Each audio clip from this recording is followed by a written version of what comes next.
Hey guys, so in today's video, I'm going to take you through an account.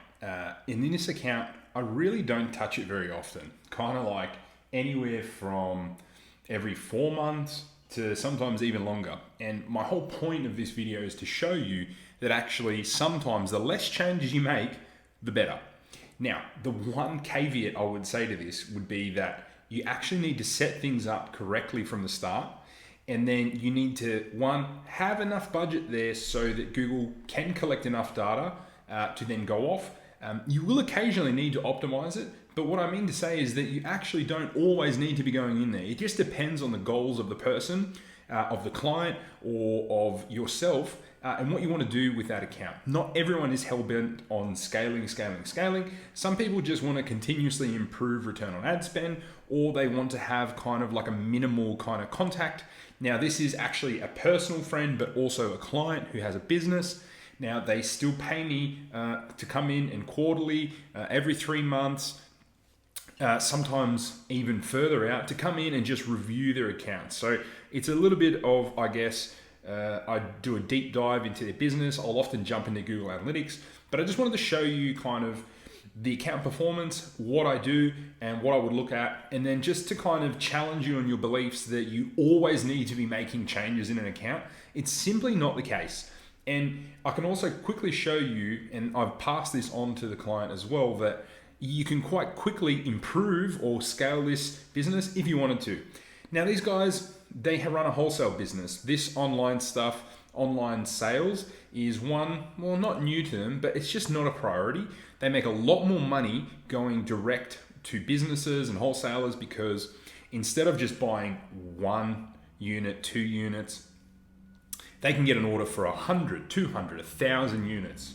They'll approach places like nursing homes and disability support places and all things like that. So the other bit to show you is that, there's tons of niches out there. There's not just, the health, fitness, the pets, not that there's anything wrong with any of those niches, by the way. I'm just saying that people kind of just stick to these 2, 3, 4, 5 different niches and then never look outside of that. And there's just a whole world out there, particularly in medical and things like that, where, like, I know myself right now, my dad's going through something, so I'm willing to spend money on virtually anything that will make his life better. And I think a lot of people that are in that space will do the same thing. So there's a few different messages in this video, but what I'll do is I'll get stuck in and I'll actually show you like the past history for the last few years of this account.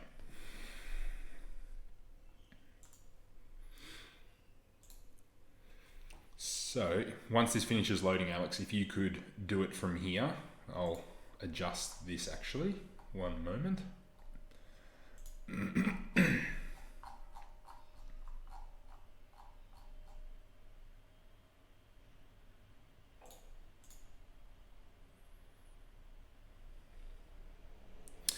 Okay guys, so as I said, this is a client of mine in the healthcare space, mainly wholesale business, also have an e-commerce store.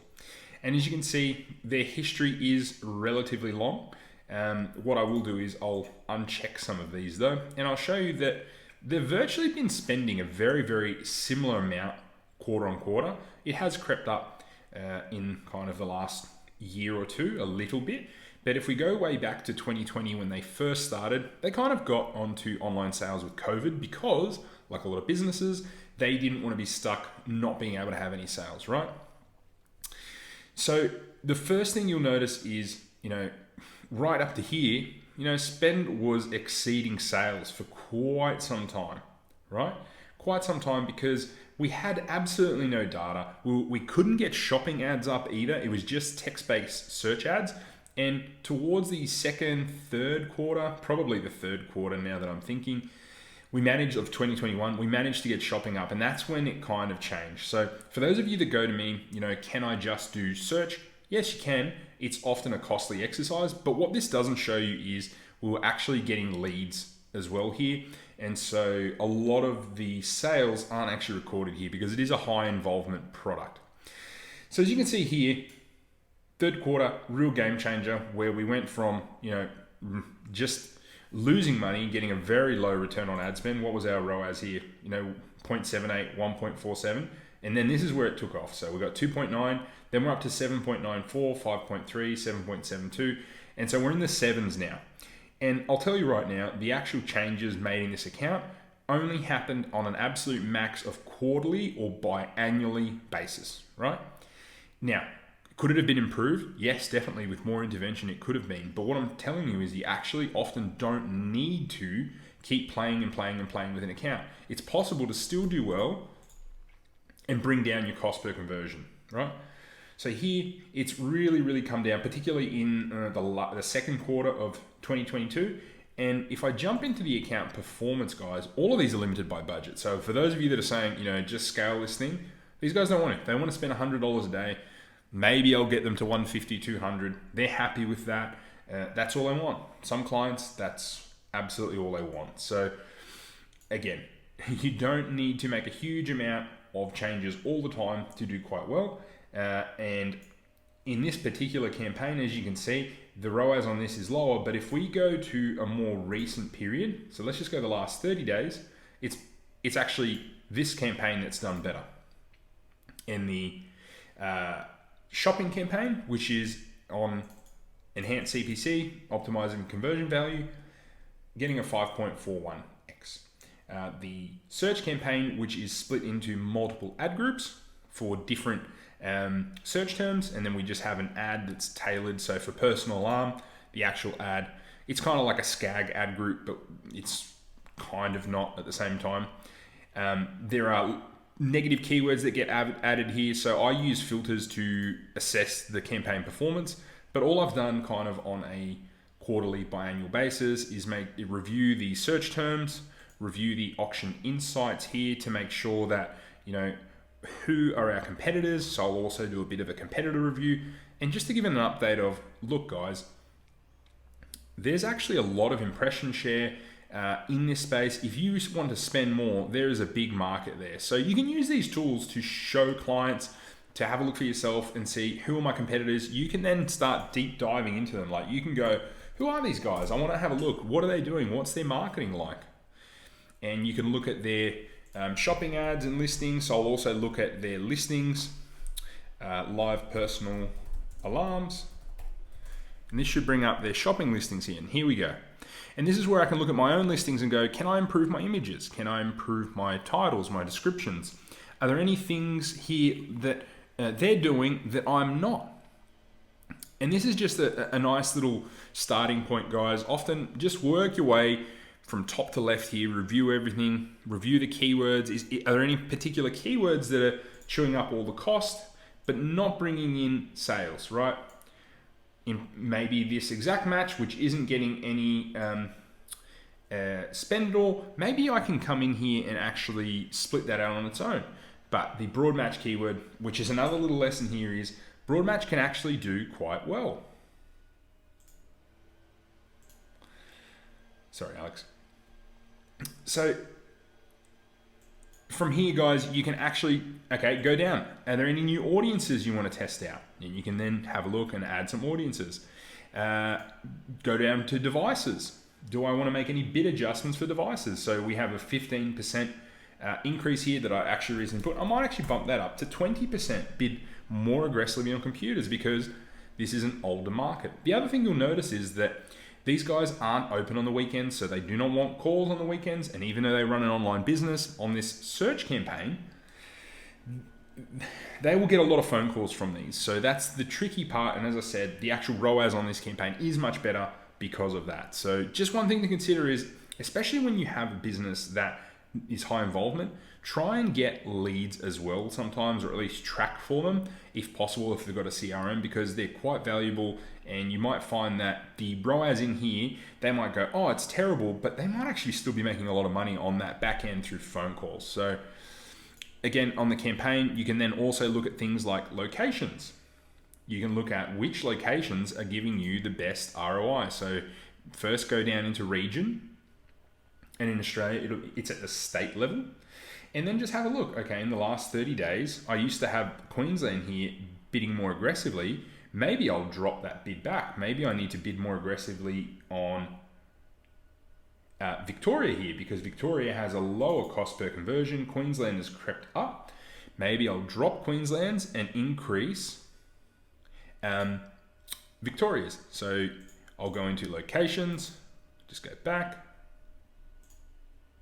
So I'll go back here, sorry, and then I'll actually won't increase this anymore. I'll drop that back, and I can actually go in, go Victoria,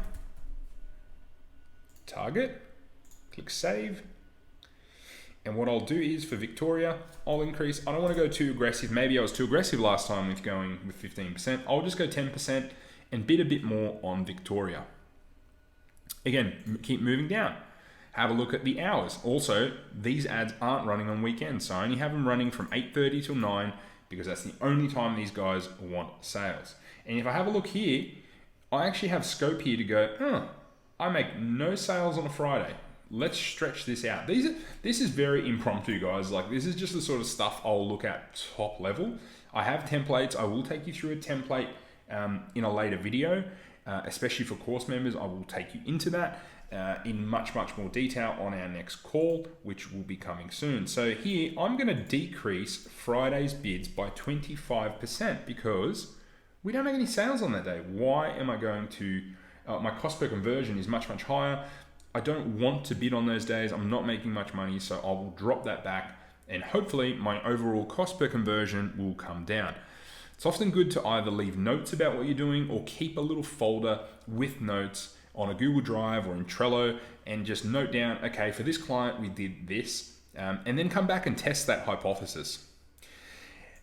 You can then have a look at other areas too, guys. Like you can look at calls here and increase the bids, because like if a call is worth more than $22 to us and I want to increase my bids, but as you can see, the average CPC on a call is very high, but we get a lot of conversions from it. So it's just an interesting thing to note, guys. The call factor on a lot of e-commerce businesses is something that's overlooked. I'll jump into the shopping campaign now and just briefly talk you through it.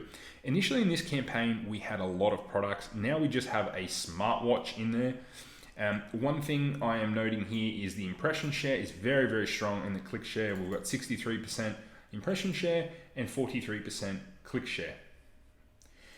I also like to look at the average session time and things like that as well.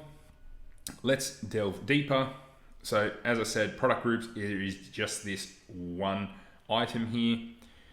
What I'll do is I'll look at the search terms and go, are there any search terms here that are chewing up my spend, that are irrelevant or whatnot? And as you can see, I did. So personal locator beacon. Often if a brand name isn't converting, I've spent $31, I'm just gonna leave that out. So these are the sort of things I'll do, guys. Look further down here at audiences. Can I add any audiences? Improve the bids on these. Remarketing. The only problem with health products is that often you cannot remarket. So that is one downside to health products. Remarketing is often, particularly dynamic remarketing, is often not allowed by Google and is disabled. So again, we can look at devices. Can we change these? So on mobile phones, as we can see here, I'm going to decrease our bids there by 20% because we just do not convert as well. I'm going to remove this tablet increase because we just are not getting conversions there anymore. And I'm going to leave the computers as is. So guys, as you can see, you can do really quite well without making heaps of changes to an account. The account can actually keep growing on its own even when you do this. And that sometimes you can put trust in an algorithm, particularly one that is as consistent as Google. And as you build that trust, then, you know, even if you have a client that doesn't want to do this, I normally don't do this. I only do this because I'm good friends with these guys as well. Actually go to jiu-jitsu with them too. So the only reason I do it is we're good friends. Wouldn't normally do it, but it is a nice little kick, boost of income every 3 months that, you know, it's relatively quick. We work well together, just an easy extra bit of money for this. But I hope you've gotten something out of this video. If you have, please subscribe to the channel, or if you're in the group, let me know what you thought in the comments below. Thanks so much, guys, and I'll see you in the next one.